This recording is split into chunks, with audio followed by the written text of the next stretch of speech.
একবার করে বলো হাসান, বলো কেমন এক্সপিরিয়েন্স বলো। এখানে এলাম যেটা আশা করে এসেছিলাম, হ্যাঁ একদম বাজে কি বলবো। দু একটা ছবি তুললে আমরা হয়তো 5 টাকাতে টিকিট কেটেছি, ওটাই হবে। যদি পানিতে গোসল করতে যাই তো এখান থেকে কত রকম রোগ নিয়ে যাব বাড়ির জন্য, হ্যাঁ আর বলার নাই। এবার আমাদের সাবিদা বলবে কিছু। সাবিদা, জোরে জোরে বলবো।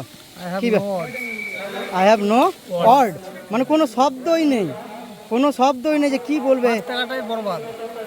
5 টাকা থেকে টাকাটা ছিল। আচ্ছা বলো। আমি প্রথমে ভেবেছিলাম ভাই, হ্যাঁ গাড়ি যখন 20 টাকা ভাড়া নিচ্ছে, হ্যাঁ আর যখন ঢুকার 5 টাকা, এর থেকে ভালো এক্সপিরিয়েন্স কিছু করা যায় না। এবার দেখে দাও 5 টাকা কি সুন্দর দেখতে হবে। এই দিয়ে দেখাও, এবার নাজাটা দেখাও, এত সুন্দর 5 টাকা জিনিস দেখা কি দেখো বলো। এটাই আর কিছু বলার নেই, গোসল করা হবে না। বলো। বেকার। হ্যাঁ একজন আমাকে বলেছিল যাস না, বেকার হবে, বেকারই হলো। বেকার হয়েছে মজা শুধু, আর কিছু না। জঘন্য জায়গা, হ্যাঁ জঘন্য জায়গা। সাকির একদম বেফালতু জায়গা, এত যে পরিশ্রম করে এলাম কোনো ইয়ে নেই, টাকাটা বড় কথা না, কিন্তু এসে এই যে পরিশ্রম যেটা আমাদের, এই পুরো দিনটাই ফালতু গেল। ছি, ছি, এর থেকে আমি বাড়িতে বসে থাকলাম, আমার অনেক কাজে দিত। দেখতে পাচ্ছ প্রায় কত কিলোমিটার গাড়ি আছে তুমি তো জানতে পারছো। হ্যাঁ আমি তো ছিলাম তোমার সাথে। তাহলে এত কষ্ট করে গাড়ি চালালে যদি বাল ইয়া যদি দেখতে আসে